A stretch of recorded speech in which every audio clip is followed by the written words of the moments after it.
രാഹുൽ ഗാന്ധിയുടെ ഭാരത് ജോഡോ ന്യായ് യാത്ര ആസാമിലാണുള്ളത്. ജനുവരി 25 വരെ ആസാമിലെ വിവിധ ജില്ലകളിലൂടെ യാത്ര കടന്നുപോകും. എന്നാൽ ആസാമിൽ ഭാരത് ജോഡോ ന്യായ് യാത്ര എത്തിയ സമയം മുതൽ BJPക്ക് അസ്വസ്ഥതയാണ്. മുഖ്യമന്ത്രിയുടെ പരിപാടിയിൽ നിന്ന് വരെ ആളുകൾ രാഹുൽ ഗാന്ധിക്ക് അഭിവാദ്യം അർപ്പിക്കാനായി ഇറങ്ങിപ്പോയ സ്ഥിതി വരെ ഉണ്ടായിട്ടുണ്ട്. അതോടെയാണ് BJP പ്രവർത്തകർ വ്യാപകമായ അക്രമം അഴിച്ചുവിടാൻ പോലും തയ്യാറായത്. 2 ദിവസം മുമ്പായിരുന്നു ചില അക്രമ ദൃശ്യങ്ങൾ കോൺഗ്രസ് പുറത്തുവിട്ടത്. അത് രാഹുൽ ഗാന്ധിയുടെ പോസ്റ്ററുകൾക്ക് നേരെയായിരുന്നുവെങ്കിൽ ഇപ്പോൾ രാഹുൽ ഗാന്ധിക്ക് നേരെ തന്നെയാണ് അക്രമി സംഘം ഓടിയെത്തുന്നത്. അത്രത്തോളം ഭയക്കുന്നു രാഹുലിനെ എന്നതാണ് മനസ്സിലാക്കേണ്ടത്. കഴിഞ്ഞ ദിവസം സോനിത്പൂർ ജില്ലയിൽ വെച്ച് ജയറാം രമേശിന്റെ വാഹനത്തിന് നേരെ അക്രമം ഉണ്ടായിരുന്നു. തൊട്ടു പിന്നാലെ തന്നെ BJP പ്രവർത്തകർ രാഹുൽ ഗാന്ധിയുടെ ബസ്സും തടയുന്ന സ്ഥിതി വരെ ഉണ്ടായി.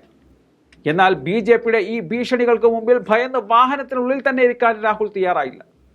തെരുവിലെ ബഹളം കണ്ട രാഹുൽ ഗാന്ധി ബസ്സിൽ നിന്നും ഇറങ്ങി ജനക്കൂട്ടത്തിനിടയിലേക്ക് നടക്കുകയാണ് ഉണ്ടായത്. എന്നാൽ രാഹുൽ ഗാന്ധിയുടെ സുരക്ഷയ്ക്കായി വിന്യസിച്ച ജവാന്മാർ അദ്ദേഹത്തോട് മടങ്ങിപ്പോകാൻ നിരന്തരം ആവശ്യപ്പെട്ടതിനെ തുടർന്ന് അദ്ദേഹം തിരികെ ബസ്സിലേക്ക് മടങ്ങുകയായിരുന്നു. തെരുവിൽ തടിച്ചുകൂടിയ BJP പ്രവർത്തകർ രാഹുൽ ഗാന്ധിയെ നോക്കി മോദി മോദി എന്ന് മുദ്രാവാക്യം വിളിക്കുകയും ചെയ്തു.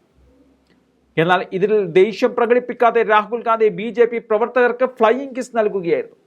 ഈ സംഭവങ്ങളുടെ എല്ലാം വീഡിയോ സോഷ്യൽ മീഡിയയിൽ ഇപ്പോൾ വൈറലാണ്. സോനിത്പൂരിൽ യഥാർത്ഥത്തിൽ എന്താണ് സംഭവിച്ചത് എന്ന് രാഹുൽ ഗാന്ധി പിന്നീട് പ്രസംഗത്തിൽ പറയുകയും ചെയ്തിട്ടുണ്ട്. കുറച്ച് BJP പ്രവർത്തകരും നേതാക്കളും BJP പതാകയുമായി തങ്ങളുടെ ബസ്സിന് മുന്നിൽ വന്നപ്പോൾ താൻ ബസ്സിൽ നിന്നും ഇറങ്ങി അവരുടെ അടുത്തേക്ക് ചെന്നു. പക്ഷെ അപ്പോഴേക്കും അവർ ഓടി രക്ഷപ്പെട്ടു എന്നതാണ് രാഹുൽ ചിരിച്ചുകൊണ്ട് പറഞ്ഞത്. BJPയെയോ RSSകാരെയോ കോൺഗ്രസ് ഭയപ്പെടുന്നുണ്ടെന്ന് ചിന്തിച്ചാൽ അവർക്ക് തെറ്റി എന്നേ പറയാനുള്ളൂ എന്നും രാഹുൽ പറയുന്നുണ്ട്. രാഹുലിനെ തടയാൻ ശ്രമിക്കുന്ന ആ വീഡിയോ ദൃശ്യത്തിലേക്ക്